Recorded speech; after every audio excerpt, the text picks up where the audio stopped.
హరివిల్ podcast శ్రోతలకి ప్రేక్షకులకి పునఃస్వాగతం. ఉగాది రోజు రికార్డ్ చేస్తున్నాను ఈ ఎపిసోడ్. సో మీ అందరికీ క్రోధీనామ సంవత్సర ఉగాది శుభాకాంక్షలు.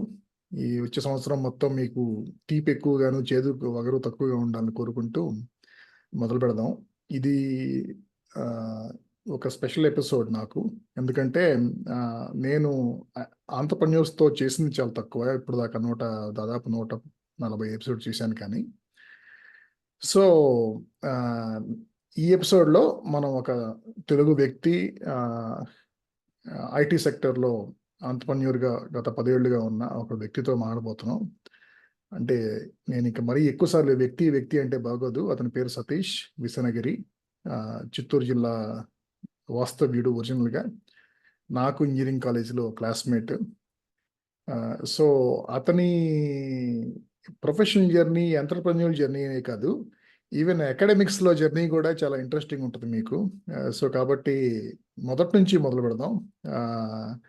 అతన్ని చూడంగానే గబుక్కుని మీరు సతీష్ అని చెప్పేసి ఏంటిది సత్యనారాయణ తీసుకొచ్చి కూర్చోబెట్టాడు అని అనుకోవద్దు. సత్యనారాయణతో మళ్ళీ మనం విడిగా చేద్దాం. సో ఓకే, సతీష్, హరివిల్కి స్వాగతం. Thank you Nag. హరివిల్లు శ్రోతలకు ప్రేక్షకులకు క్రోధి సంవత్సర ఉగాది శుభాకాంక్షలు. సమకాలీన సమస్యలపై నిపుణులను నిష్ణాతులను పిలిచి కూలంకుషంగా చర్చించి సమాచారాన్ని మనకు నిక్షిప్తంగా అందచేయాలన్న ఉద్దేశంతో ఈ హరివిల్లు వేదిక విజయవంతంగా సాగుతున్న నేపథ్యంలో నాగ్కి శ్రోతలుగా మీ అందరికీ అభినందనలు చెప్పుకుంటూ నన్ను నేను పరిచయం చేసుకుంటున్నాను. నా పేరు సతీష్ విసన్నగిరి. స్వతహాగా నేను చిత్తూరు జిల్లా వాస్తవ్యుని.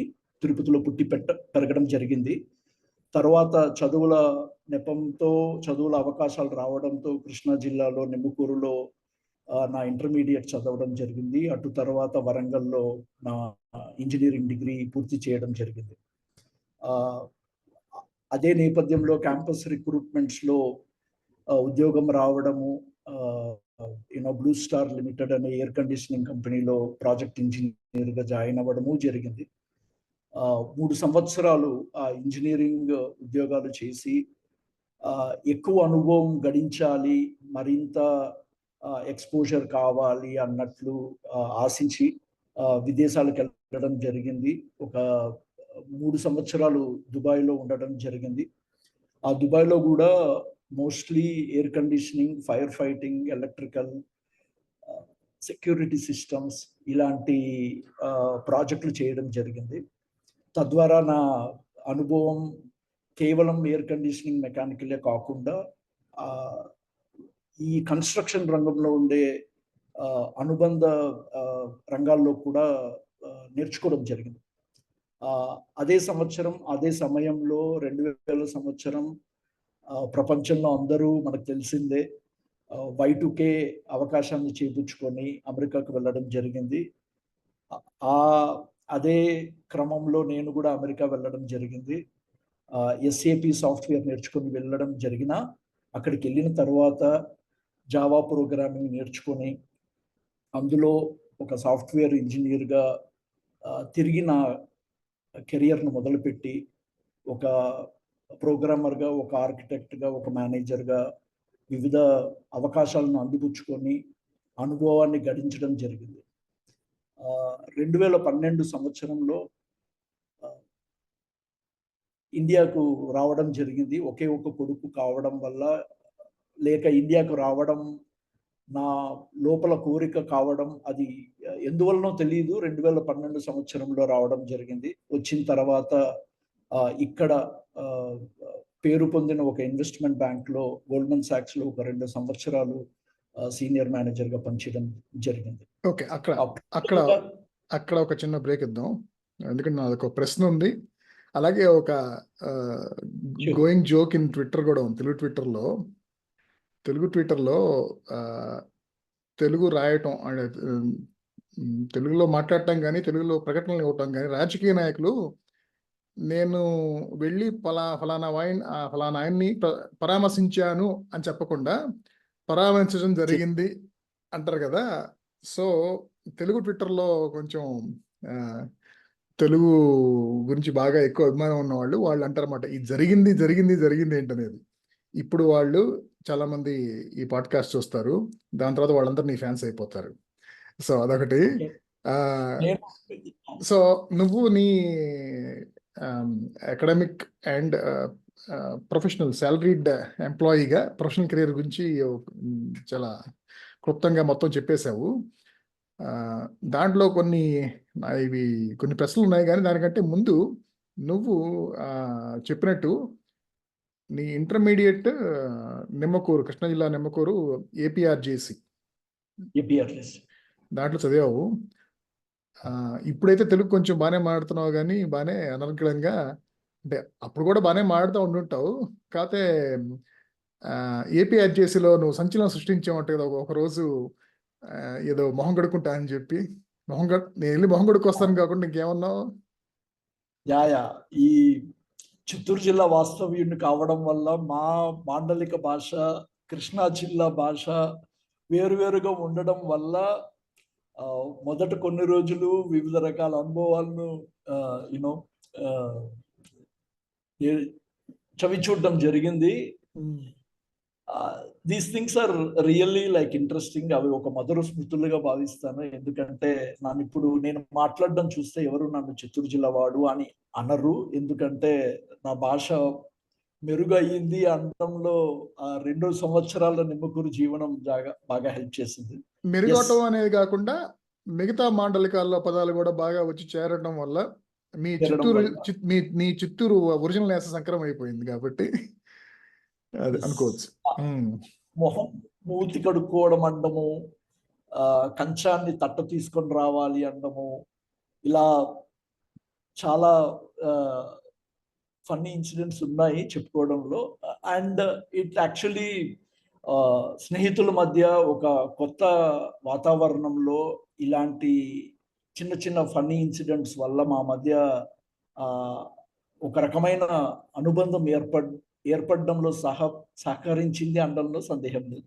సో నీకు ఇలా మొదట్లో అంటే చదువుకునే వయసు నుంచి కూడాను ఇలా ఒక డైవర్సిటీకి ఎక్స్పోజ్ అవడం అనేది నీకు చాలా తర్వాత బాగా ఉపకరించి ఉంటుంది కదా. ఎందుకంటే చదువుకునే టైంలో పుట్టింది రాయలసీమలో అయినా సరే, కొంతకాలం కృష్ణా జిల్లా ఆంధ్రాలో, దాని తర్వాత తెలంగాణ వరంగల్లో 4 ఏళ్ళు అలా చదవటము, దాని తర్వాత ఇండియా యుఎస్ ఈ రెండిట్లో చదువుకున్న వాళ్ళు వర్క్ చేసిన వాళ్ళు చాలా మంది ఉంటారు, కానీ ఇండియా మిడిల్ ఈస్ట్ కూడాను మధ్యలో కలుపుకుని యా డెఫినెట్ గా ఈ వివిధ రకాల వాతావరణాల్లో పనిచేయడము, చదువుకోవడం వల్ల ఒక వ్యక్తిగా మంచి వ్యక్తిత్వ వికాసానికి తోడ్పడిందని చెప్పడంలో డౌట్ ఏం లేదు. ఎందుకంటే తిరుపతిలో ఉన్నంత వరకు అదే ప్రపంచం అనుకున్న నాకు పక్క ఒక 2 జిల్లాలు 3 జిల్లాల అవతల ఉన్న కృష్ణా జిల్లాకు రావడమే అది ఒక పెద్ద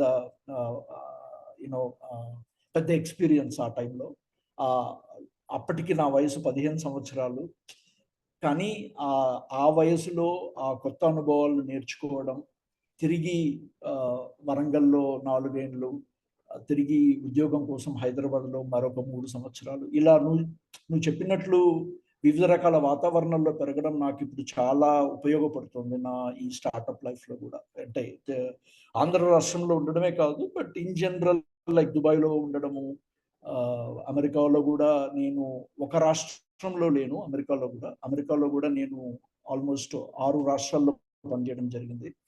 సో ప్రతి రాష్ట్రంలోనూ అక్కడి స్నేహితులు, అక్కడ కొత్త అవకాశాలు, దీనివల్ల ఒక రకంగా చెప్పాలంటే నా నెట్వర్క్, నా పరిధి, కొత్త పరిచయాలు ఇవన్నీ పెరిగిందని చెప్పాలి. అవి ఇప్పుడు నాకు ఈ స్టార్టప్ లైఫ్లో బాగా సహాయపడుతుంది. సో మీది కుటుంబ నేపథ్యం అంటే చదువుకున్న వాళ్ళు, ఉద్యోగాలు చేసేవాళ్ళు, వ్యాపారం చేసేవాళ్ళు, ఇట్లా అన్ని రకాల వాళ్ళు ఉన్నారా, లేకపోతే మీదేమన్నా కొంచెం ఒకదాని మీద ఎక్కువ ఉండి నువ్వు కొంచెం బ్రేక్అవుట్ టైపా? ఈ ప్రశ్న నాకు తర్వాత వస్తుంది అని అనుకున్నాను, కానీ ఇది మంచి సెగ్వే. నేను స్వతహాగా వ్యాపారస్తుల కుటుంబం నుంచి వచ్చిన వాడిని. ఒక రకంగా చెప్పాలంటే మా ముందు తరాల వాళ్ళందరూ వ్యాపారాలు చేసుకుంటూ మంచి అభివృద్ధిని సాధించారు. ఆహ్, నా ఇమ్మీడియేట్ ముందు తరం, మా నాన్నగారి తరం ఆహ్, కొన్ని కారణాల వల్ల వ్యాపారంలో సరిగ్గా రాణించకపోవడం, వాళ్ళు మమ్మల్ని విద్య పైన పుష్ చేయడం, ఒక విద్య మంచి చదువుకొని మంచి ఉద్యోగం తెచ్చుకోవడం మంచిది అన్న భావన చిన్నప్పటి నుంచి నూరిపోయడం వల్ల ఇలా విద్యలు, ఉ ఉద్యోగాలు అంటూ ఈ ఈ ర్యాట్ రేస్‌లోకి ఎంటర్ అవ్వడం జరిగింది. కానీ స్వతహాగా మాది వ్యాపారస్తుల కుటుంబం. ఒక సో రకంగా చెప్పాలంటే మా కుటుంబంలో ఆహ్, స్ మొట్టమొదటి అని చెప్పుకోవడం కష్టం. కానీ ఒకానొక వ్యక్తిగా చెప్పుకోవచ్చు. అంటే ఇట్లా చదువు, ఉద్యోగము ఆహ్, అని ఆహ్, ఒక కెరియర్ ఫార్మ్ చేసుకోవడం. యాహ్! సో మీ నెక్స్ట్ జనరేషన్‌లో ఇంకా ఎవరైనా వ్యాపారంలో ఉన్నారా? అందరూను నీలాగానే వచ్చేసారా ఇటుపక్కకి? ఆహ్, మా కుటుంబంలో అయితే ప్రతి ఒక్కరు విద్య వైపే వచ్చి ఉద్యోగాలు చేసుకుంటూ సెటిల్ అయిపోయారు.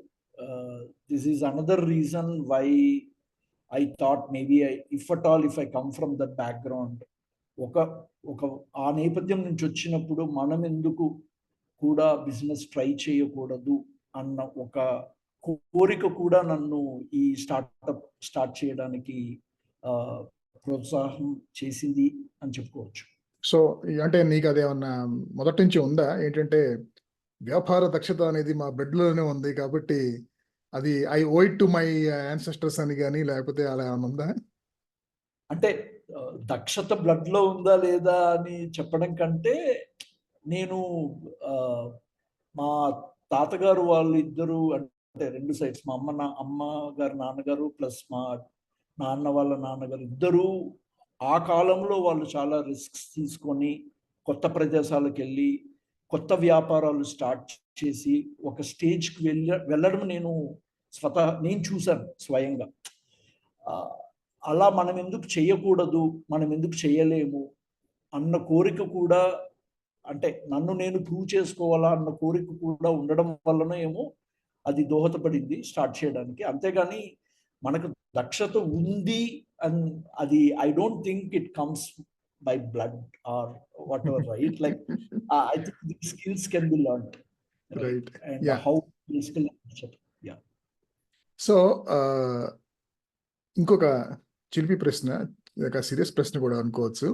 సో మన కాలేజ్ అండ్ ఆర్‌ఈసీ వరంగల్ మన బ్యాచ్‌లో నీ పేరు చెప్పంగానే జనాలందరికి ముందు గుర్తొచ్చేది human LinkedIn or human Facebook టైప్‌లో ప్రతి వాళ్ళ ఇంటి అడ్రెస్‌లు, వాళ్ళ కుటుంబ వివరాలు ఆ టైప్‌లో మొత్తం నీకు బాగా గుర్తుండేవి. అంటే యాక్చువల్‌గా మన బ్యాచ్ ఇయర్ బుక్ కూడా ఆహ్, రాయక్కర్లేదు బేసికల్‌గా నిన్ను పక్కన పెట్టుకుంటే గనక. నేను రిఫర్ చేస్తే గనక ఇయర్ బుక్‌ని రిఫర్ చేసినట్టే.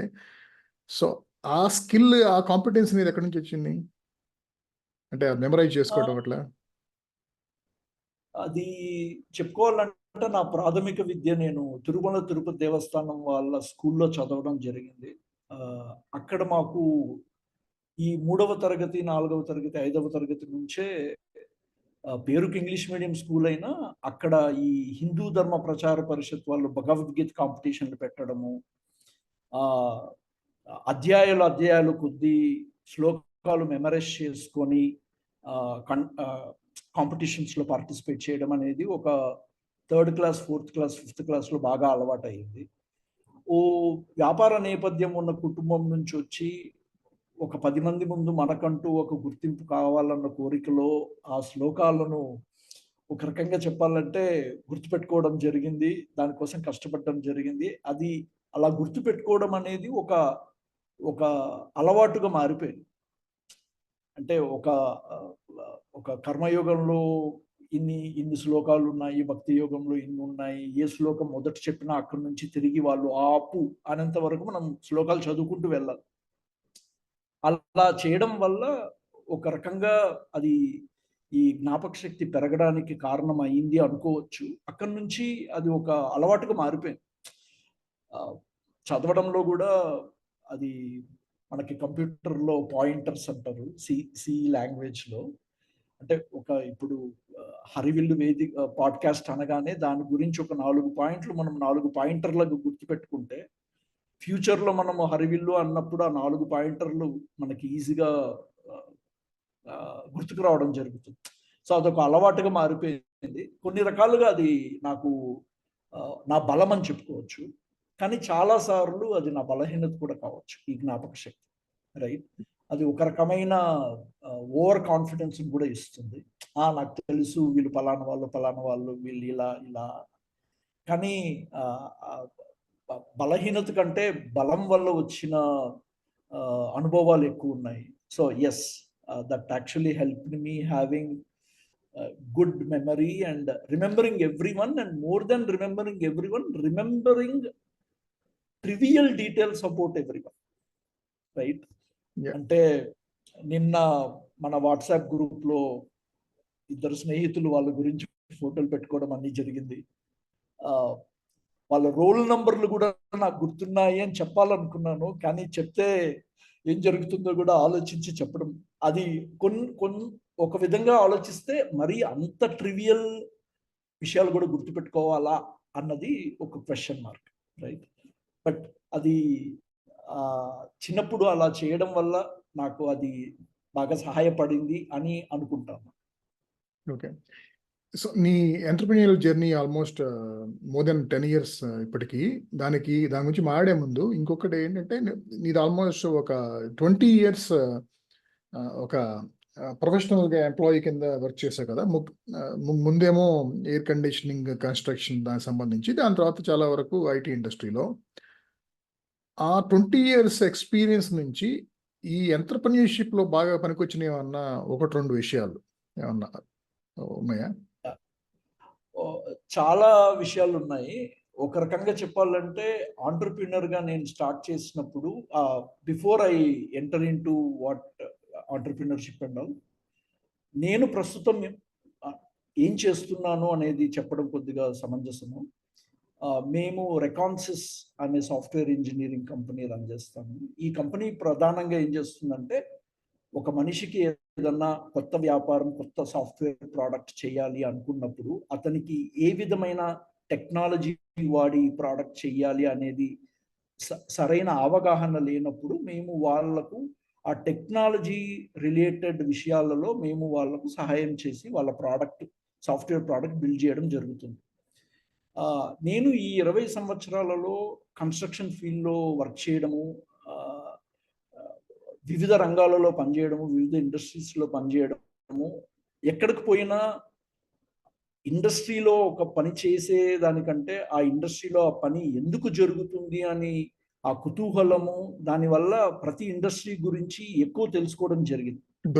అలాగే సాఫ్ట్వేర్ ఇండస్ట్రీ డెప్త్కి వెళ్ళడం అనేది ఒక రకంగా కొద్దిగా అలవాటు అవ్వడం జరిగింది. So construction and BFSI, banking, financial, అవి ఇంకా వేరే సెక్టర్ కూడా చేసావా?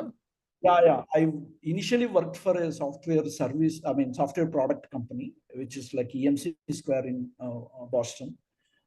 తర్వాత నేను అమెరికన్ ఎయిర్లైన్స్ కి పనిచేయడం జరిగింది. అక్కడ నాకు ఈ ట్రావెల్ ఇండస్ట్రీ ఎలా వర్క్ అవుతుంది, అసలు ఆ పిఎన్ఆర్ అంటే ఏంటి, ఎందుకు టికెట్లు 2 నెలల ముందు బుక్ చేసుకుంటే ఒక ధర ఉంటుంది, ఒక రోజు ముందు బుక్ చేసుకుంటే ఒక ధర ఉంటుంది, 10 నిమిషాల ముందు బుక్ చేసుకుంటే ఒక ధర ఉంటుంది, ఇలాంటి చిన్న చిన్న సబ్జెక్ట్స్,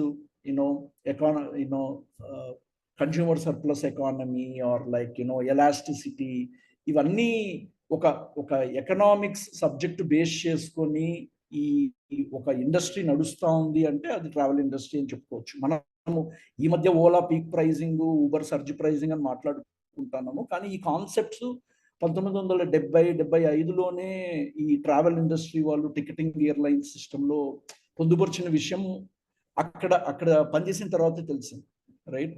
అలా అక్కడ పనిచేయడము, తర్వాత స్టేట్ ఆఫ్ వాషింగ్టన్ కి ఈ సీనియర్ సిటిజన్స్ కి ఇచ్చే పెన్షన్ స్కీమ్లు, వాటికి కావాల్సిన సాఫ్ట్వేర్ డెవలప్ చేయడము, తర్వాత ఈస్ట్ కోస్ట్ లో టైమ్ వార్నర్ గ్రూప్ లో అడ్వర్టైజింగ్ ఫీల్డ్లో ఒక పత్రికా రంగంలో అడ్వర్టైజ్మెంట్స్ ఎలా ఆప్టిమైజ్డ్ వేలో ప్రొడ్యూస్ చేయాలి అనే దానిపైన పనిచేయడము, ఇలా వివిధ రంగాల్లో పనిచేయడం వల్ల ఆ రంగాల్లోని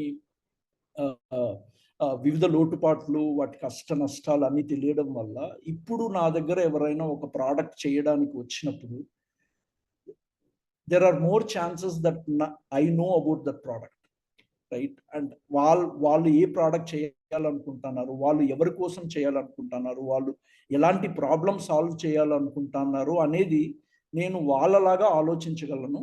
వాళ్ళలాగా నేను I can empathise more with them given my experience, and that is actually helping me to win that project.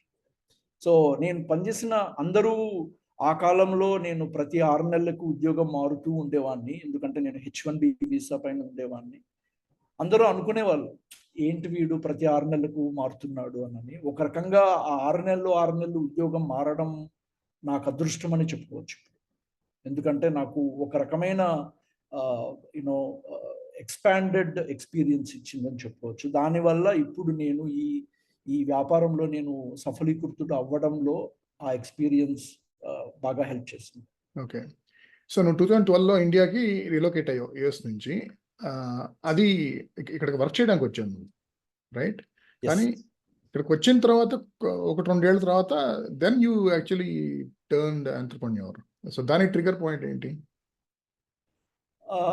అమెరికాకు రావాలన్నది ఒక ఓవర్ నైట్ డెసిషన్ కాదు. ఒక 2008లో జరిగిన కొన్ని పరిణామాల వల్ల నేను ఇండియాకి రావాలా అనుకోవడం జరిగింది. So I always had this plan that if at all if I go back to India, I want to do something on my own. ఆ ఆలోచన మొదటి నుంచి ఉండింది. కానీ దానికి సరిపడా ధైర్యము, దానికి సరిపడా ఆర్థిక వనరులు, దానికి నేను చేయగలనా లేదా, ఆ ఆత్మవిశ్వాసము ఇవన్నీ లేకపోవడం వల్ల అది ముందుగా వెంటనే చేయడం కంటే ఒక ఉద్యోగంలో జాయిన్ అయ్యి తిరిగి మళ్ళీ ఒక 13 సంవత్సరాల తర్వాత ఇండియాలోకి ఎంటర్ అవుతున్నాం కాబట్టి కొద్దిగా మనం ఇండియాలో సెటిల్ అయ్యి ఒక పరిస్థితి సరిదిద్దుకున్న తర్వాత స్టార్ట్ చేద్దాము అని అనుకున్నాను. అందువల్ల ఒక 2 సంవత్సరాలు ఉద్యోగం చేయడం జరిగింది. కానీ అదే సమయంలో బెంగుళూరుకి రావడము, బెంగుళూరులో ఈ స్టార్టప్ ఎలా ఉంది అనడం కూడా నాకు ఒక ఇన్స్పిరేషన్గా స్ఫూర్తి ప్రసాదించింది అని చెప్పడంలో తప్పేం లేదు. ఎందుకంటే అప్పట్లో ఫ్లిప్కార్ట్ కానీ, రెడ్ బస్ కానీ, వాళ్ళ వాల్యుయేషన్స్ కానీ, వాళ్ళు ఎంతగా డెవలప్ చేసి ఎంత తొందరగా వాళ్ళు వాళ్ళ ప్రోడక్ట్స్ని మార్కెట్స్లో తీసుకెళ్ళినారని కానీ, అలా చాలా సక్సెస్ స్టోరీస్ వినడం వల్ల maybe this is the right time for me, there is nothing like there is no good or bad time అని చెప్పి దిగడం జరిగింది. సో నీకు ముందు నుంచి ఈ ఆలోచన ఉందని చెబుతున్నావు కాబట్టి those few years preceding you actually అంటే when you actually set up your own company, preparation వైజ్గా ఏమైనా నువ్వు అంటే బిజినెస్ ప్లాన్ రాసుకోవటం, లేకపోతే ముఖ్యంగా ఈ కమ్యూనిటీ మీటింగ్స్ ఏమైనా ఉంటాయా? బెంగళూరులో ఉంటాయని విన్నాను నేను. అలా అటెండ్ అవ్వటం కానీ, లేకపోతే బిజినెస్ కేస్ కాంపిటీషన్స్ అటెండ్ అవ్వటం కానీ, అంటే I don't know actually what you did. అంటే preparation wise what you did, and actually now looking back what do you think you should have done in terms of preparation? So నేను ఇండియాకి రాకముందే ఈ విధంగా చేయాలన్న ఆలోచన ఉండడం వల్ల 2008 యాక్చువల్లీ నేను ఎంబీఏ చేయడం జరిగింది, రైట్? ఆ కాలంలో ఎప్పటి నుంచో ఎంబీఏ చేయాలనుకున్న పరిస్థితుల ప్రభావం వల్ల చేయడం కుదరలేదు. కానీ ఎలాగైనా సరే ఫ్యూచర్లో మనకంటూ ఒక వ్యాపారం చేయాలా అని డిసైడ్ అయినప్పుడు, మనకంటూ ఆ వ్యాపారానికి సంబంధించిన సబ్జెక్ట్స్లో మంచి అవగాహన ఉండడం కంపల్సరీ అని అనుకోవడం జరిగింది. MBA I did it in finance. I learn all accounting and basics of accounting, finance and few other things. ఇక్కడికి వచ్చిన తర్వాత కూడా నేను ఈ డెసిషన్ తీసుకోవడానికి తోడ్పడింది ఈ బెంగళూరులో ఉన్న స్టార్టప్ ఎకోసిస్టమ్. నేను ఆల్మోస్ట్ ఎవ్రీ వీకెండ్ మీటప్స్కి వెళ్ళేవాడిని. అక్కడికి ఈ ఫణీంద్ర సమ, లేకపోతే మన ఈ బన్సల్స్, వీళ్ళందరూ వచ్చి వాళ్ళ అనుభవాలు చెప్పేవాళ్ళు. ఒక రకంగా చెప్పాలంటే అప్పట్లోనే నేను I have met like these founders in person, and they use to share their stories, how they have started and all. అది ఒక రకంగా మంచి ఇన్స్పిరేషన్ అని చెప్పుకోవచ్చు. అంటే ఉన్న మంచి ఉద్యోగాన్ని వదిలి మనం ఎందుకు ఇలా స్టార్ట్ చేయాలి, అసలు స్టార్ట్ చేస్తే మనం నిలదొక్కుకోగలమా, ఉండగలమా, ఏం చేయాలి, ఎలా చేయాలి అనేవి చాలా వరకు ఈ మీటప్స్లో వివిధ స్టార్టప్స్ ఫౌండర్స్ మాట్లాడడం వినడం వల్ల వాళ్ళ నుంచి నేర్చుకోవడం జరిగింది, రైట్. కానీ మీరు అన్నట్లు there is no such thing called you get to know everything by going to these meetups, right. అంటే ఒకరికి పలానా అప్రోచ్ వర్క్ అయింది కాబట్టి మన స్టార్టప్లో కూడా ఆ అప్రోచ్ వర్క్ అవుతుంది అనడం కరెక్ట్ కాదు. ఎందుకంటే డిఫరెంట్ పీపుల్ వాళ్ళ ప్రయాణాలు వేరు, వాళ్ళ జర్నీస్ వేరు, వాళ్ళు ఎంచుకున్న విధానాలు వేరు, వాళ్ళ ప్రోడక్ట్స్ వేరు, వాళ్ళ ఆడియన్స్ వేరు. సో అన్నీ అందరి దగ్గర నుంచి నేర్చుకోలేము. మనకు కావాల్సింది ఈ వివిధ రకాల ఎక్స్పీరియన్స్ ఉన్న వాళ్ళ దగ్గర నుంచి విన్నప్పుడు మనకు కావాల్సింది ఏంటో మనం గ్రహించాల్సిన ఇది మనం నేర్చుకోవాలి, right. To your question, yes, there was some amount of preparation. ఎందుకంటే అందరిలాగా నేను పలానా మార్కెట్లో పలానా ప్రాబ్లం సాల్వ్ చేద్దాము అనుకుని నేను వ్యాపారం స్టార్ట్ చేయలేదు. నాకు ఒక హై లెవెల్ ఐడియా ఉంది, ఏది చేసినా ఒక ఎడ్యుకేషన్ సెక్టర్లో చేద్దాము అన్న కోరిక తప్పితే ఏం చేయాలా అన్న ఐడియా లేదు నాకు. నేను ఉద్యోగం వదిలి నా ఈ ప్రస్థానం స్టార్ట్ చేసినప్పుడు, రైట్. దిగేశాను రంగంలోకి, but all I know at that point of time is I need to do something in education sector. అంటే నేను అడుగుతుంది, అంటే నౌ లుకింగ్ బ్యాక్, అంటే నో ప్రిపరేషన్ ఈజ్ ఎనఫ్, కానీ నౌ లుకింగ్ బ్యాక్ అంటే నీకేమైనా అనిపిస్తుందా అంటే this is one thing that was hiding in the plain sight, I should have actually done that, taken into preparation before I took the plunge అనేది, అలాంటిది ఏమైనా ఉందా అని అడుగుతున్నాను. యా, ఉంది. అది యాక్చువల్లీ ఈ 10 ఏళ్లలో ఆ అనుభవం మళ్ళీ తిరిగి పునరావృతం అవుతానే ఉంది. So one of the mistake I did, or maybe I should have done more study before doing that, is నేను ఈ ఎడ్యుకేషన్ సెక్టర్లో ప్రోడక్ట్ స్టార్ట్ చేయడం కూడా నేను ఒక B2C ప్రోడక్ట్ లాగా స్టార్ట్ చేశాను. అంటే వ్యాపారము డైరెక్ట్గా ఖాతాదారులతో, కన్జ్యూమర్తో డీలింగ్ చేసేటట్లు నా ప్రోడక్ట్ ఉండేది. అప్పటికే చాలా వరకు ఎగ్జాంపుల్స్ ఉన్నాయి మార్కెట్లో. అలాంటి ప్రోడక్ట్లు చేయడానికి you need like deep pockets. You need to have enough money to withstand longevity in that particular line. Maybe you should, అంటే నువ్వు Reconsys గురించి ఇంత ముందు చెప్పావు, which is more like B2B. Reconsys is actually your second venture. Your first venture అది B2C. దాని గురించి చెబితే కనుక ఐ థింక్ శ్రోతలు కొంచెం అర్థం అవుతుంది. సో నేను ఈ అన్ని కంపెనీలలో, ఈ గోల్డ్మన్ సాక్స్ ఇలాంటి కంపెనీల్లో పనిచేయడము, అన్ని ఎంటర్ప్రైజ్ కంపెనీస్లో పనిచేయడం వల్ల నేను ఎప్పుడు ఒక సర్వీసెస్ కంపెనీ స్టార్ట్ చేస్తాను నేను ఎప్పుడు అనుకోలేదు. ఆనెస్ట్లీ నాకు ఎప్పుడు ఏదో ఒక ప్రోడక్ట్ చేయాలి, ఆ ప్రోడక్ట్ మనకంటూ మనమే దాన్ని క్రియేట్ చేయాలి, ఆ ప్రోడక్ట్ నలుగురికి ఉపయోగపడాలి, లేదా వాళ్ళకు ఒక ఇంపాక్ట్ క్రియేట్ చేయాలి, ఆ ఉద్దేశంతోనే ఉన్నాను. కానీ సర్వీసెస్ చేస్తానని ఎప్పుడు అనుకోలేదు. That was just happen, right. But first ఈ ప్రోడక్ట్ చేసినప్పుడు ప్రోడక్ట్ బాగానే సక్సెస్ఫుల్ అయ్యిందని చెప్పాలి. నెలకు మాకు ఒక it's called TechSnook. ఇది primarily it's a marketplace for students to buy, sell, rent textbooks, right.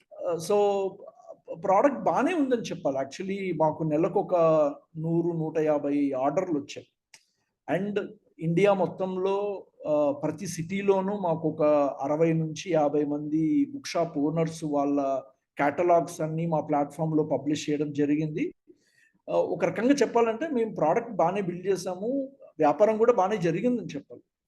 కానీ ఒకటి నేర్చుకున్నది ఏమంటే ఆ జర్నీలో market was not mature with some of the things. అంటే అప్పట్లో మనకి లాస్ట్ మైల్ డెలివరీ అనేది లేదు. కొరియర్ వ్యవస్థ 2012-2013లో అప్పుడప్పుడే జీవం పోసుకుంటూ ఉన్నింది. ఇన్ఫ్యాక్ట్ యాక్చువల్లీ ఫ్లిప్కార్ట్ లాంటి పెద్ద కంపెనీలు ఈ బయట కొరియర్ కంపెనీల సర్వీస్ని తట్టుకోలేక they started their own courier company also in order to provide better service, right. కానీ చిన్న కంపెనీలైన మాలాంటి వాళ్ళు కంపల్సరీగా ఇప్పుడు ఉన్న కొరియర్ కంపెనీల పైన డిపెండ్ అవ్వాల్సి వచ్చింది. అప్పట్లో ఉన్న పేమెంట్ మెథడ్స్ కూడా ఇప్పుడులాగా అంత అడ్వాన్స్డ్గా లేవు. అప్పట్లో మనకి only COD, cash on delivery ఉండేది, లేదా డెబిట్ కార్డ్, క్రెడిట్ కార్డ్ పేమెంట్లు ఉండేవి. సో చాలా వరకు జనాలు ఈ కామర్స్ వ్యాపారంలో సిఓడి ఆప్ట్ చేసేవాళ్ళు, క్యాష్ ఆన్ డెలివరీ. తీరా వస్తువు వాళ్ళ ఇంటికి వెళ్ళిన తర్వాత తీసుకోవాలన్న గ్యారంటీ లేదు, రైట్? సో ఇలాంటి చాలా చిన్న చిన్న ప్రాబ్లమ్స్ ఉండడం వల్ల ఒకటి నేర్చుకున్నది ఏమంటే, నేను చేసిన ఆ వ్యాపారంలో there is nothing called, there is no unit economics. అంటే ప్రతి ఆర్డర్లో నాకు 150 ఆర్డర్లు వచ్చిందని గర్వంగా చెప్పుకుంటున్నా. ప్రతి ఆర్డర్లో నాకు ఒక 30 రూపాయలు నష్టం ఉండేది, ఒక 40 రూపాయలు నష్టం ఉండేది. సో అందరూ వ్యాపారం పెరిగింది అనుకుంటాం, కానీ దాంట్లో ఉన్న నష్టం గురించి ఆలోచించము. రేపు ఆ 150లో నాకు ఒక ఆర్డర్కి 10 రూపాయలు నష్టం అనుకుంటే కూడా 1500 నష్టం ఉంటుంది. అదే ఒక 1,00,000 ఆర్డర్లు చేసినానంటే 10 లక్షల నష్టం వస్తుంది, రైట్? సో నేను అది గ్రహించేసరికి కొద్దిగా ఒక 2 సంవత్సరాలు పట్టింది. ఎందుకంటే నాకొక్కడికే కాదు, నేను ఇప్పటి వరకు ఒక 70 మంది, ఒక 80 మంది స్టార్టప్ ఫౌండర్స్తో వర్క్ చేశాను. ఒక రకంగా చెప్పాలంటే ఈ startup founders they don't give up on their ideas very quickly. అంటే వాళ్ళు ఒక ప్రాబ్లం సాల్వ్ చేయాలా అనుకున్నప్పుడు వాళ్ళు ఆ ప్రాబ్లంలో ఉన్న పాజిటివ్సే ఎక్కువ చూస్తారు, కానీ they don't focus on what could go wrong అనే దానిపైన వాళ్ళు పెట్టరు. They are so obsessed with the problem they are solving. అది ఒక రకంగా డిసడ్వాంటేజ్ అని మనం చెప్పుకోవాలి. ఎందుకంటే we only look from our perspective, from a founder's perspective, not from the market's perspective. మనం ఎప్పుడైతే మన ప్రోడక్ట్ని మార్కెట్స్ పర్స్పెక్టివ్ నుంచి కూడా చూడగలమో, then we will be able to come up with a better product. ఈ 2 సంవత్సరాలు చేసినప్పుడు నేను గ్రహించింది ఏమంటే, we're good in building products, but not necessarily know everything about how to take it to market and how to make it successful. అప్పుడే అదే సమయంలో వేరే అమెరికాలో ఉన్న మిత్రుడు, ఎలాగో నువ్వు ఇది చేస్తున్నావు కాబట్టి నా ప్రోడక్ట్ కూడా నువ్వు చేసి పెట్టచ్చు కదా అని అడగడము, నేను రెకాన్సిస్ స్టార్ట్ చేయడము, అవన్నీ అలా జరిగిపోయింది. 9 సంవత్సరాల తర్వాత వెనక్కి తిరిగి చూసుకుంటే ఒక సక్సెస్ఫుల్గా ఒక 30-32 ప్రోడక్ట్లు మేము బిల్డ్ చేయడం జరిగింది వేరే వాళ్ళకి. అందరూ ఇప్పుడు కూడా మంచి స్నేహితులు, అందరూ మంచి customers, and they have become very successful with their products. And we cannot take any credit for their journeys, ఎందుకంటే we only enabled their initial phase of the journey. So again I want to come back to your question.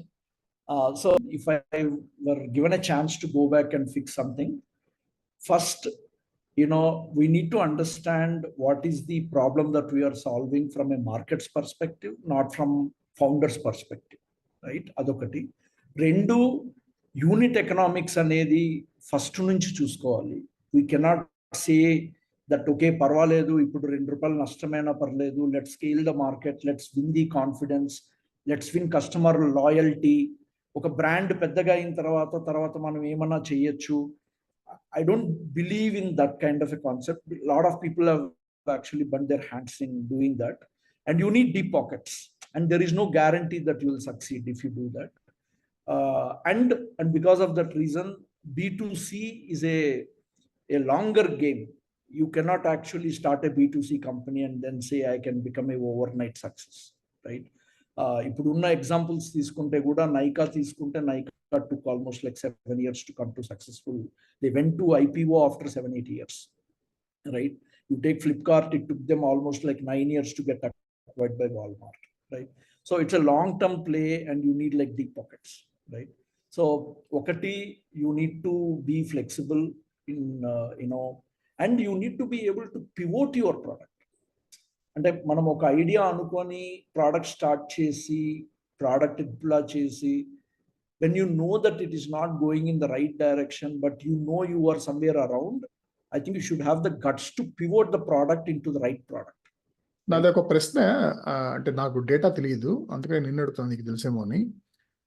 అంటే B2C గురించి చాలా మంది ఎందుకు ఆలోచిస్తారు నేను అనుకోవటం, ఒకటేమో బ్రాండ్ క్రియేట్ అవుతుంది కాబట్టి it's more glamorous, And also, you can actually, when it scales, it can really become very big.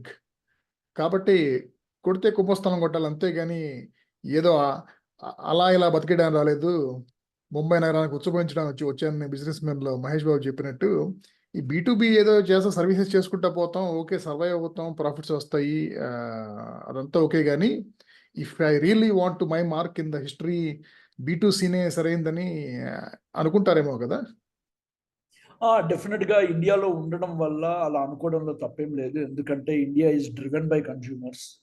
You have like large pockets of population in different sectors. So డెఫినెట్గా అలా అనుకోవడంలో తప్పేం లేదు. కానీ నేను చెప్పడం ఏమంటే, you need like deep pockets and it's a long term game.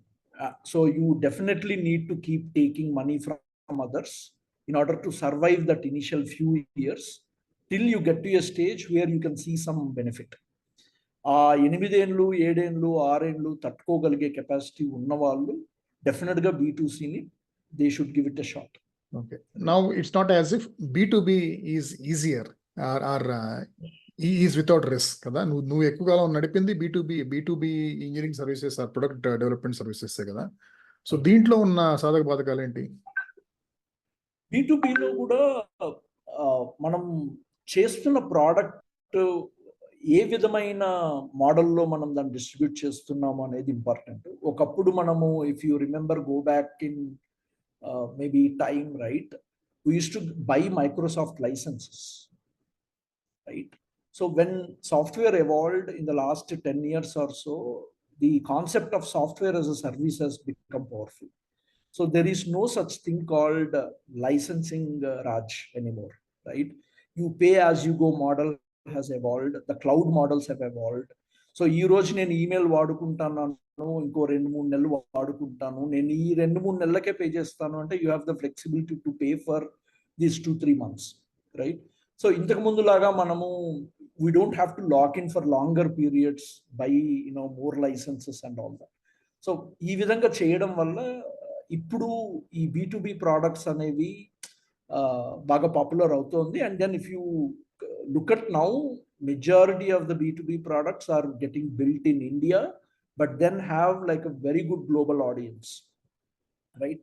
అవన్నీ లాస్ట్ 10 yearsలోనే జరిగింది. లైక్ చార్జ్ బీ అని ఒక చెన్నై కంపెనీ ఉంది. వాళ్ళు they only focus on one small piece, which is basically how do you collect recurring payments from a B2B on a B2B platform. Now they are like a few crores of business because like they solve one small piece which is common across all the SaaS products, and they are number one product in that space. That's only one example. So to your point, even B2B has challenges, but majority of the challenges are around how do you basically improve the stickiness. Means, why do you think like the customer will come back to your product after 2 months? Now that you are saying you can sign up for 1 month, 2 months, or 1 year or 2 years, since you have given that flexibility to the customer, what is the guarantee that customer will come back to you after 2 months? So it is your responsibility to make sure that your customer is delighted with your product. There is nothing like, okay, నేను ఈ product bill చేసేసినాను, customer వచ్చేసినాడు, వీడు మనతో guarantee 2 సంవత్సరాలు మనతో ఉంటాడు, we can make X amount of. There is no such guarantee now. So this is where I think you need to focus on customer success. You need to make sure that the product is top notch and it is solving the problem that customer is hoping to get problem solve. సో అది identify చేయడము, ఎప్పటికప్పుడు కస్టమర్తో connect ఉండి అది చేయడం అనేది బీ2బీ బిజినెస్కి ఒక రకంగా చెప్పాలంటే అది do or die kind of a problem, right? So, and market is also, now that cloud has become so perpetual, building these products are not difficult. Anybody can, with some decent technology knowledge, can build a product. But how do you make your product superior to others is where your your advantage comes in, right? And how do you stay abreast of this is the challenge that B2B companies go through day in and day out. Adi, but the sector you're talking about is like ante software as a service, ఆ type చూస్తున్నావు కదా నువ్వు, జోహో కానీ ఇలాంటివన్నీ. Yes. But you operate in a different sector, which is even more generic, which is to provide services, to provide development services or engineering services, right? It's not a Yes. productized solution. Yes. Yes. Yeah. So Maybe నీ sector లో ఉన్న problems ఏంటనేసి. నేను ఆ sector గురించి ఎందుకు మాట్లాడినానంటే మేము build చేసే products అన్ని అలాంటి ప్రోడక్ట్స్. మేము we don't build B2C products. Products like Zoho, right? To be so అందువల్ల అది మాట్లాడటం జరిగింది. ఇప్పుడు నా బిజినెస్కి వస్తే కూడా one of the primary challenges there are too many players in the market. And ఇంతకుముందు మనము ఇంజనీరింగ్ చదివిన, కంప్యూటర్ సైన్స్ చదివిన వాడే కంప్యూటర్ ప్రోగ్రామింగ్ చేయాలా అనుకున్న రోజులు కూడా పోయింది. ఇప్పుడు information is available everywhere, right? The democratization of information, primarily even engineering చదివిన వాళ్ళే ప్రోగ్రామింగ్ చేయాలన్న రూల్ కూడా లేదు. I have like people who are BCom graduates but they are excellent programmers, right? So ఈ పరిస్థితుల్లో ఈ B2B కంపెనీస్ కూడా it's basically like there's lot of competition, right? Like everybody is building similar platforms, and how do you differentiate yourself from others is one of the key things that I think we should focus on, right? And like say for example, మేము ఇప్పుడు ప్రపంచంలో ఎన్నో ఒక 120 లాంగ్వేజ్లు ఉన్నాయి, కానీ ప్రస్తుతం చలామణిలో ఉండే languages ఒక 8. అంటే ఒక Java, C#, Python, Ruby on Rails, Golang, Scala, ఇలా ఒక 8 లాంగ్వేజెస్ ఉన్నాయి. సో టిపికల్ సర్వీసెస్ కంపెనీస్ ఏం చేస్తాయంటే అభివృద్ధి చెందాలి, ఆదాయము, top line is the main line అనుకొని వచ్చిన అవకాశాలు ఏది వద్దు అనకుండా they just go deep, or I would say go wide, right? You ask them to do any project, they will do, right? కానీ అలా చేసే వాళ్ళు కూడా ఎక్కువ మంది. దానివల్ల ఏమవుతుందంటే there is no differentiation. So what we try to do is we focused on only on one technology stack. It may sound counterintuitive, ఎందుకంటే there are like lot of projects which came and then they said, hey, you need to do this in Java. We said, sorry boss, we cannot do it in Java. This is the company which is expert in Java, you can take your product to them. అలా చెప్పిన రోజులు కూడా ఉన్నాయి. కానీ అలా no చెప్పడం వల్ల ఒక రకంగా నాకు అది అడ్వాంటేజ్ అని చెప్పుకోవచ్చు. నేను అది ఒకవేళ నేను ఆ జావా కూడా నేనే చేస్తాను అని చెప్పి ఇంకో 10 మంది జావా ప్రోగ్రామర్ని పెట్టుకొని ఆ ప్రాజెక్ట్ అయిపోయిన తర్వాత నేను ఆ 10 మంది జావా వాళ్ళని మళ్ళీ నేను పైథాన్ నేర్పించాలి, లేదా ఆ 10 మందిని నేను తీసేయాలి కంపెనీ నుంచి. అది నాకు ఇష్టం లేదు, right? So instead why can't I stick with one stack and go deep into it అనేది, అది ఎందువల్ల తీసుకున్నాను అనేది నాకు తెలియదు. కానీ ఇప్పుడు ఒక రకంగా చూసుకుంటే that was one of the good decisions I have taken, right? So B2Bలో కూడా నన్ను అడిగితే I think there several challenges actually B2Bకి. One, how do you basically like make yourself differentiated from others? 2, ఎప్పటికప్పుడు మనము ఈ రెగ్యులేషన్స్, కంప్లైన్సెస్ ఇవన్నీ ఎప్పటికప్పుడు మనం చూసుకుంటూ రావాలి, రైట్? అంటే డబ్బులు వస్తున్నాయి కదా అని చెప్పి చేయడం ఒకటి. 2, మనము ఆపరేట్ చేసిన జాగ్రఫీలో ఎంత విధంగా మనము స్టాచ్యూటరీ కంప్లైన్సెస్కి అనుగుణంగా వ్యాపారం చేసుకుంటా ఉన్నాం అనేది కూడా మనం చూసుకుంటూ రావాలి. And lot of businesses are taking hit when they don't understand the seriousness of these compliance violations, right? ఇప్పుడు మనం మాట్లాడుకుంటే రీసెంట్గా పేటిఎం KYC ఇష్యూ వల్ల how difficult phase they went through for 2 months, only they know better than us, right? Adi, it was a simple compliance. Actually they might have focused on it in the early stages. It's not that they didn't know, it's just that they had other priorities coming up, right? So అలా ఈ B2B space లో ఒకటి నేను గమనించింది ఏమంటే the business owner needs to be really cognizant of what's going on around in the industry from a compliance point of view. 3, technology B2B space, which is what we are operating right now. Even though we claim product engineering and all, there are a lot of interesting things are happening in last few years, I would say, right? First, augmented reality, virtual reality అన్నారు. అది ఒక స్టేజ్కి వచ్చి అందరూ ఈ ఫేస్బుక్లు, మెటాలు వీళ్ళందరూ చేసే టైంకి బ్లాక్ చైన్ కొద్దిగా ముందుకెళ్ళి వెబ్3 అని చెప్పి ఒకటి వచ్చింది. Web3 was taking almost, it was ready to take over the world. Then ChatGPT came, right? So there is no end to the changes in technology. And being a B2B company, telling other clients that I am a technology expert, it becomes really challenging for B2B companies, especially service companies, to stay relevant in their industry, right? ఈ రోజు మేము generative AI తెలియదు మాకు అంటే I don't think it make sense for us. One side we say we're consulting partners, we help you build your product to the latest and greatest technologies అని చెప్తూ మనం ఈ టెక్నాలజీస్ని అలవర్చుకోకపోతే then you become irrelevant in no time, right? So definitely B2B is like a much larger game. But one thing is, it's you're dealing with other organization. Scale will be kind of difficult, but the volume of the project would be decent enough to make a living, right? I hope I answered your question. Yeah.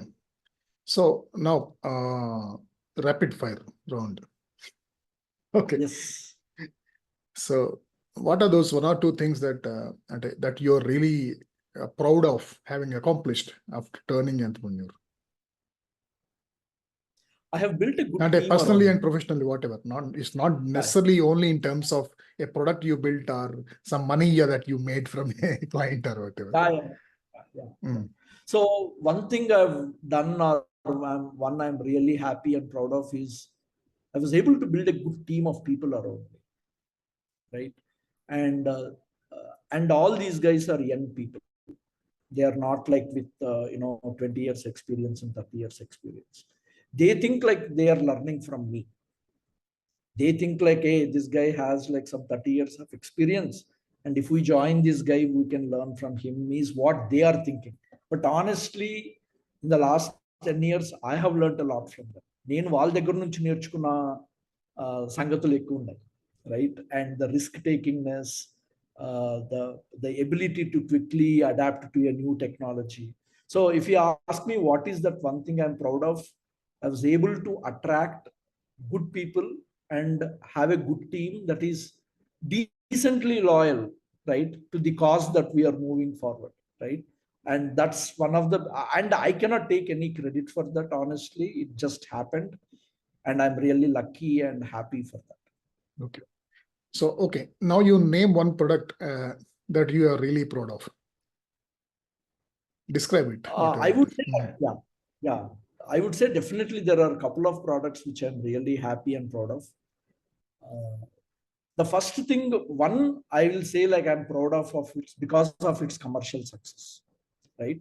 When we build a product, right, lot of times product, maybe if you measure the success of the product in terms of money, valuations, the type of money they were able to raise, that is one kind of success.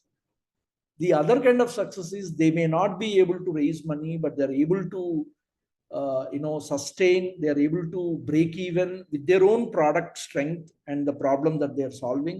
That is another type of success. There is other success which is again counterintuitive. Product might not be a commercial success, but from a technology point of view, what we have done has given us like utmost satisfaction. For me, that is also a successful product, right? I'll give you examples from these three. When I started Reconsys in the beginning, I built that product for one of my friend in US, right?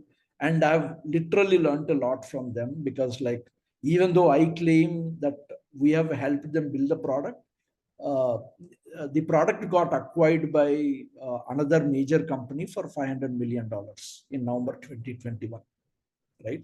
Which is a good gratification. That, and we cannot take like full credit for that, because like we only did that initial 20% of the product, right?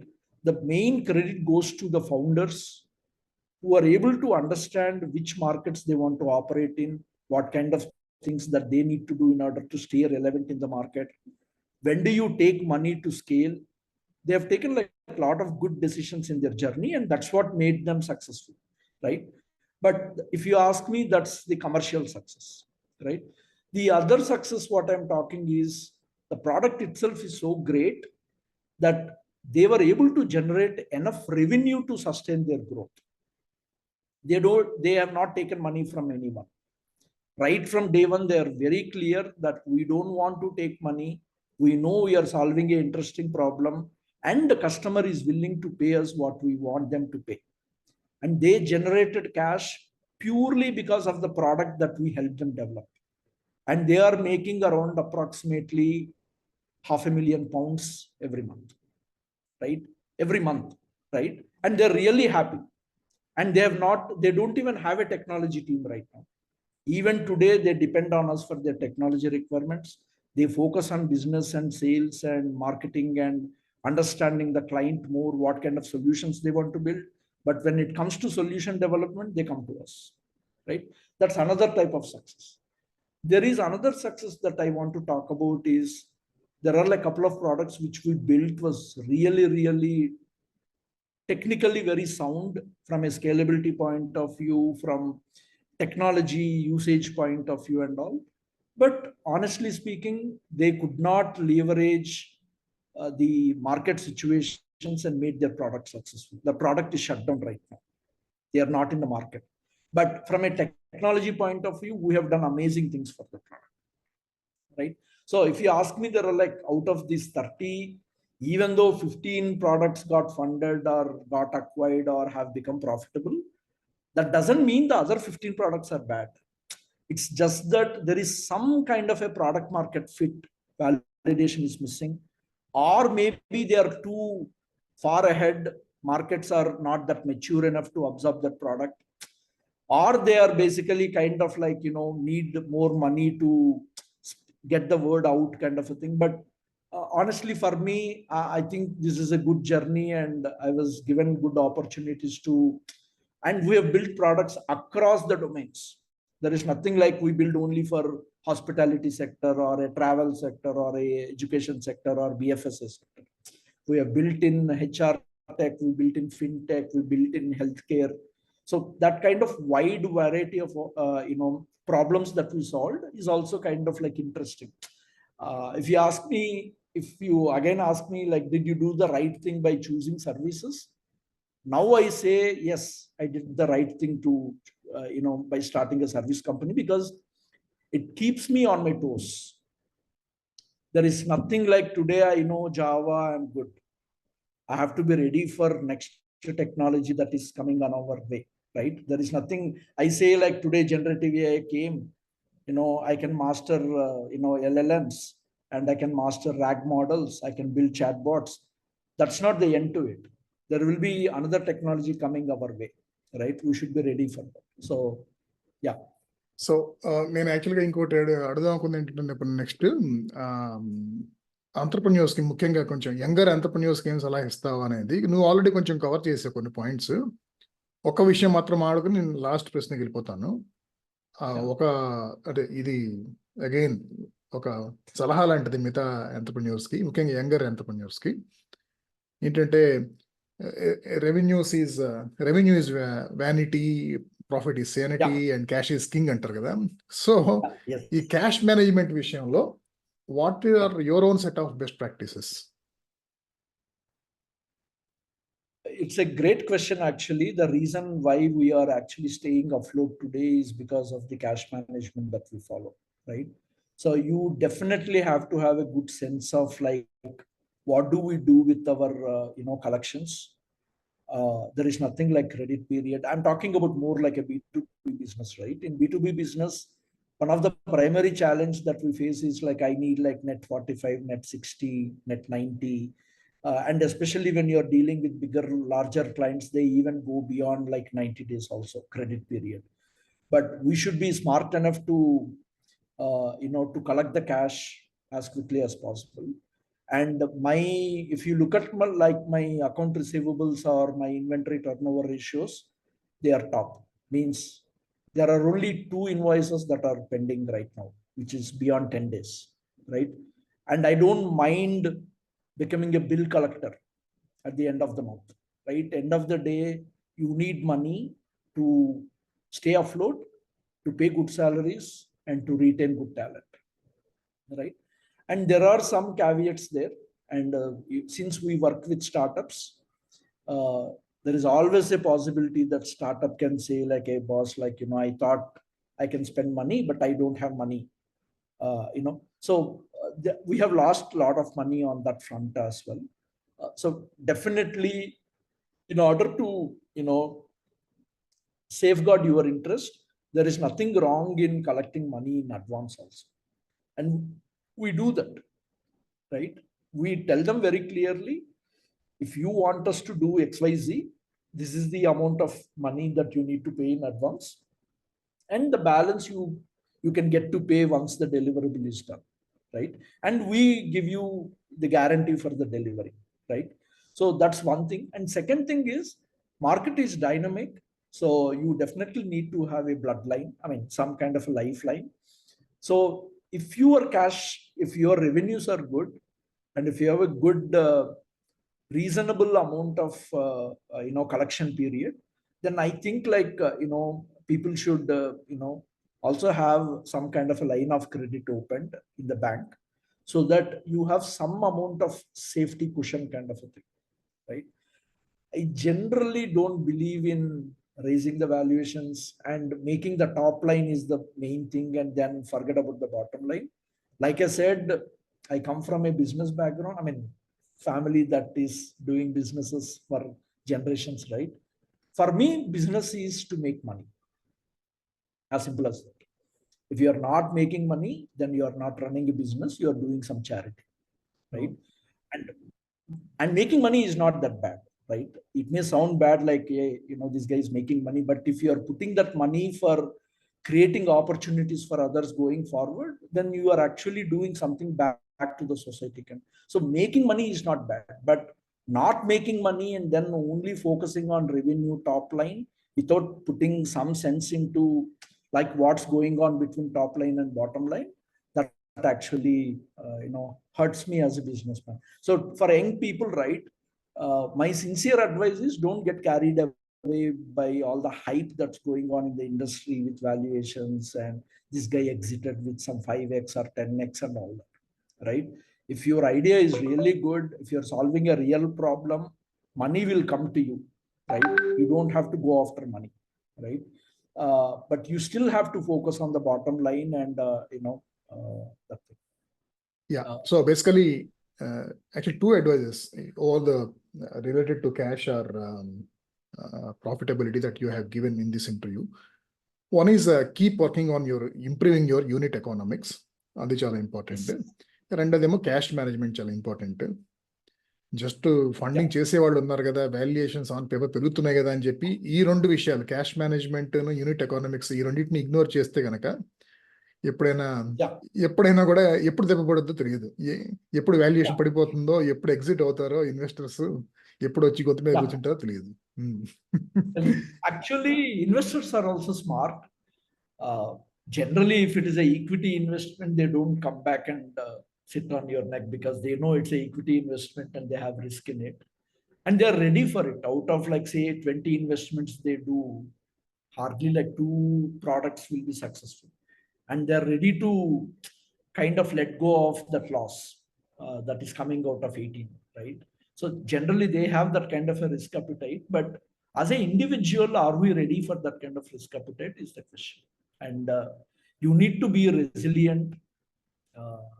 You need to be ready to have that kind of a mindset to cope up with failure. Right? Okay. And that's also lacking. If you ask me, a lot of youngsters, I mean, it's not youngster or aged person. Yeah, it's not a question of age, it's a question of maturity there. Yeah. Sure. Yeah. So maybe last question, unless you provoke me for something else. ఏంటంటే ఈ hybrid model, work from home, ఈ model back to office model, ఈ debate గురించి నీ point of view ఏంటి? What works for companies like you and in what is your view on what the larger companies are doing by insisting employees to come back to offices? Yeah, I always kind of in favor of work from office, even before COVID. And there are like several situations where I have asked some of my talent, some of my close colleagues, even to leave the organization when they kind of suggested they wanted remote work.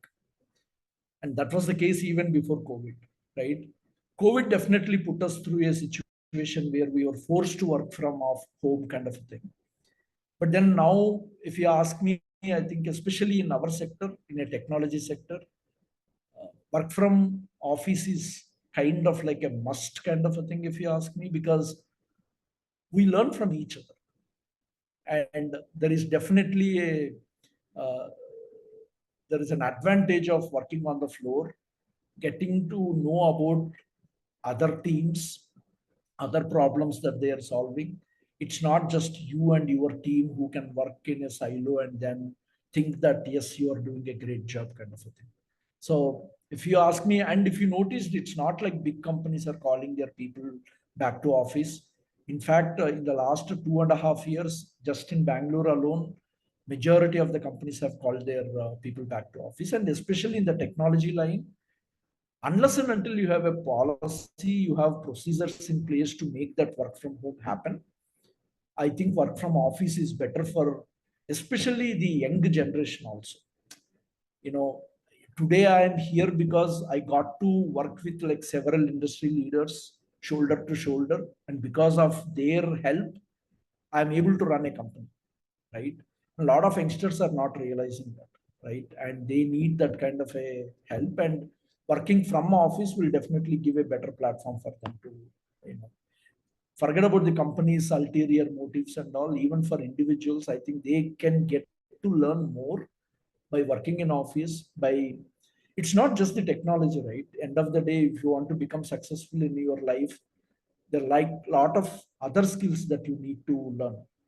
How do you negotiate with others? How do you convince others? How do you basically get your point across without, so all these things, I think work from home will create a platform where people can nurture themselves and then take their careers forward. Okay, so this is really the last question. So Yes. హైదరాబాద్లోను బెంగళూరులోను ఈ రెండు ప్లేస్లో కూడాను eco system నీకు బాగానే తెలుసు, startup eco system. కాబట్టి ఎవరైనా కొత్తగా ఇలా ఎంటర్‌ప్రెన్యూర్ అవతారం ఎత్తాలి ఫ్యూచర్‌లో అనుకునే వాళ్ళకి, వాళ్ళు కొంచెం అవగాహన పెంచుకోవడానికి కానీ, లేకపోతే నెట్వర్కింగ్ చేసుకోవడానికి కానీ కొంచెం ఏమన్నా సలహాలు ఇవ్వగలవా? బెంగళూరు బేస్డ్ కానీ, హైదరాబాద్ బేస్డ్ పీపుల్కి కానీ. Actually, both the ecosystems are really doing well. There is nothing like Bangalore is better than Hyderabad kind of a thing, or Hyderabad is better than Bangalore. If you ask me, both are more or less same kind of a thing at this point. Maybe Hyderabad has some better advantages. You know, people are not that, doing the job hopping kind of a thing. They are kind of happy at one place. If you take care of them, they're going to give that kind of commitment. Here in Bangalore, since you have like more number of startups, the job hopping is difficult. I mean, is happening more frequently, and you have a problem with talent retention, right? But in both the places, like one of the main thing is what I think I should appreciate both the governments is like they're doing a lot of things to support the ecosystem. If you go to Hyderabad, you have the Tea Hub and other things. We have like a lot of friends in Tea Hub. They conduct like sessions which kind of like educate people, bring a awareness that these are the additional careers that you have in the startup industry and all. And same goes here, right? And a lot of these startups, they're also found a way to give back to the community.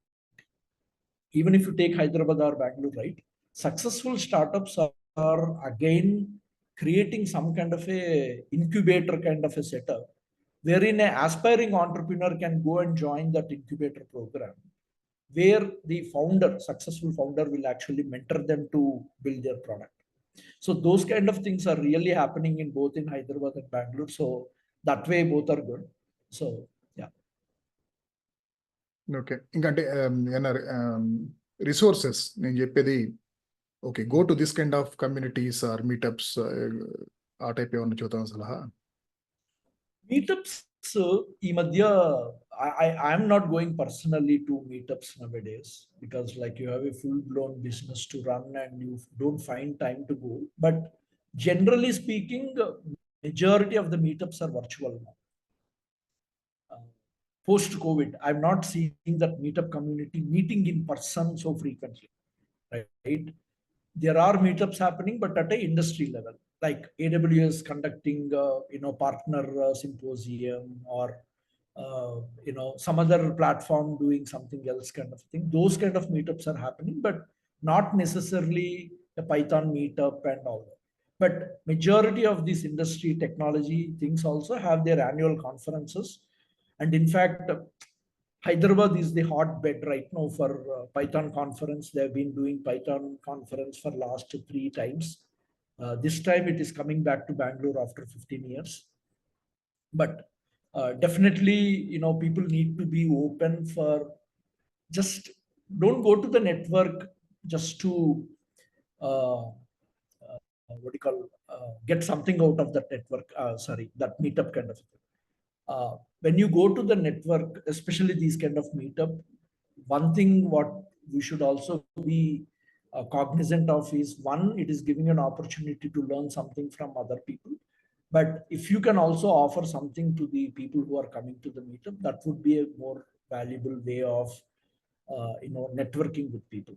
A lot of times what I noticed is, especially in the meetups, the information was one way, right? It was not two way, right? And it so happens like over a period of time, if you go to the meetup, you'll see only people seeking information. You don't see a value add where a experienced guy giving information to the seekers. And I see that happening more and more now. So if you're going, also bring a perspective that you can add the value to the meetup. Yeah, good. So నేను ఈ show notes లో నీ LinkedIn profile కూడా పెడతాను. So I hope you won't mind people reaching out to you for advice or mentorship or whatever. Definitely on LinkedIn, I can do anything. Not necessarily by sharing the numbers and all, but LinkedIn, yes, I can definitely spend time. Yeah. Good. So thank you Satish. Thank you. కొంచెం చెమట పట్టినట్టుంది, వెళ్ళి మూతి కడుక్కురా.